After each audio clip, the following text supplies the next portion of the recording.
I'm now honored to introduce our special guest, Sudan's Prime Minister Abdullah Hamdok. Prime Minister, you have the floor.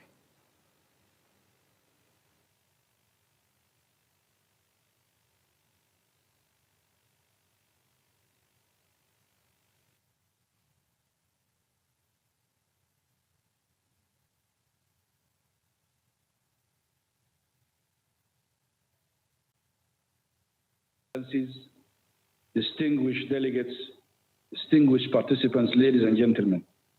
At the outset, I would like to thank His Excellency, the UN Secretary General, and Her Excellency, the Foreign Minister of Norway, for co-hosting this very important event.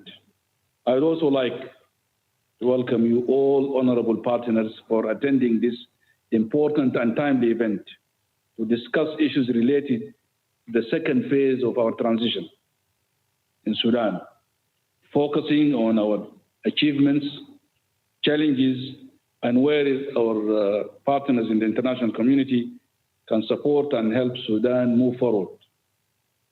I think the high-level event on Sudan reflects the spirit, partnership between the international community and the transitional government, and our collective responsibility to achieve the objectives of our transition. As we have been sharing with you and talking in many forums, and as we have talked before, that Sudan is passing through what we would like to call multiple transitions. Transitioning from war and conflict to peace, from economic collapse and hardships to prosperity, from dictatorship to democracy and good governance, and from isolation to relinking to the world. And our meeting today coming in a series of meetings that signal the return of our country to the rest of the world. And I can share with you, we just came from a very important and milestone visit by the president of the World Bank, who came to see us, and we had a very fruitful engagement and programs. This is what we came to call the Sudanese Model, which is a partnership between the military and the civilians to pave the way for democracy. However, as we have always been saying, transitions are messy, they are non-linear, they never travel in the straight line. And in this context, I would like to convey our profound thanks and appreciation to His Excellency, the UN Secretary General, the UN Security Council, and all our international and regional partners for their utmost solidarity with the transitional government in condemning and denouncing the aborted military coup attempt last week, as we reaffirm our unwavering commitment to overcome all challenges facing our multidimensional, complicated, and difficult transition. We very much appreciate your support, and we can assure you, with your support and the resolve of our people, there will be no reversal. There's one way to succeed and to succeed. There are no other options. The transitional government priorities are informed by the revolution slogan, freedom, peace, and justice. We are briefly summarizing them in 5 areas. First, stopping the war and building peace, addressing the economic challenges. Third, working on a comprehensive security sector and public sector reform. And fourth, embarking on a balanced foreign policy that takes on board Sudan interests. And finally, building the transitional institutions, essentially looking at establishing the Legislative Council, Constitutional Conference, and holding the elections at the end of this transitional period to allow the Sudanese people to choose a government of their choice. Before going into some of the achievements we had in the last 2 years, as we are halfway through the transitional period, let me briefly share with you some of the challenges we are facing. I think number one challenge is to get it right in the peace process. There are a number of issues here, many armed groups, parallel tracks of negotiations, regional, international actors and interests and all that. It complicates the thing. On the economic front and challenges, we've inherited a collapsing almost economy, serious macroeconomic imbalances. If I may just flag one indicator, today we collect less than 6% tax to GDP. You will agree with me, you cannot run a decent government on that level of taxation. Subsidy, we inherited a subsidy regime that consumed over $2 billion annually. We inherited seriously mounting debt over $60 billion. And above all this, we were supposed to meet the funding of the short-term requirement, including strategic commodities and medical supplies. The third challenge is in the area of building and reforming and restructuring state institutions, as we inherited an almost collapsing civil service and all other sectors. So we need to embark on a serious security sector and public sector reforms.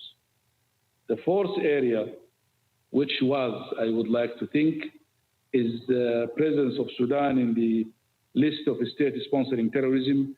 Thanks to all of you and your support that we were delisted from this list. But now we are facing the challenge of creating the right conditions to benefit from this delisting, which require reforming our banking sector, financial institutions. After the isolation of 30 years, we need to re-link back to the world with very serious requirements. The fifth challenge is in the political area of the challenge of the transitions. We need to work on managing our people's expectations. The Sudanese people, and rightly so, have very high expectations about the revolution and about the change. But this is a legacy of 30 years. You cannot undo it overnight. The challenge of inclusiveness and broad-based representation, the challenge of establishing and creating a national project that's inclusive of everybody. But more than that, the challenge of laying the foundation for the transition to democracy, which requires holding the Constitutional Conference and organizing the elections. And last challenge is the challenge of COVID-19 and other disasters, including having to cope with huge influx of refugees from almost all our neighbors. I think to address all these challenges and halfway through the transition, and after comprehensive consultations, we launched what we came to call the Prime Minister Initiative on the National Crisis and Issues of Transition, the Way Forward, last June. The initiative was meant to address all these challenges and probably come up with implementable action programs that would help us take this transition through. Before concluding, let me quickly flag the benefits of our discussion, the achievements of our transition over the last 2 years of the existence of this transition. And I would broadly like to look at it in 5 areas, covering issues of legal reform, peace, economy, investment, and others. On the legal reform, we started very serious legal reform process. And we flagged just a few of them.